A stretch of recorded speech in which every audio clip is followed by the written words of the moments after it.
सीताराम। बालाजी मंदिरवा जाए के हमर विचार बा।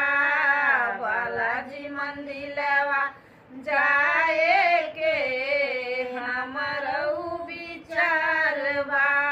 बालाजी के नारियर चुनरी चढ़ावे के हमर विचार बा। बालाजी के अर्जी लगावई के हमर विचार बा। बालाजी मंदिरवा जाए के हमर विचार बा। बालाजी के गजला चढ़ावई के हमर विचार बा। बालाजी मंदिरवा जाए के हमर विचार बा। बालाजी से दुखवा रोए के हमर विचार बा।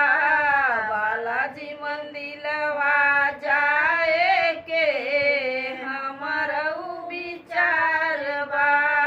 बालाजी के दीपक जलावे के हमर विचार बा।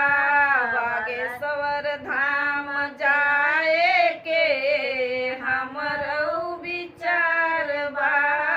बालाजी के चरनिया छुए के हमर विचार बा।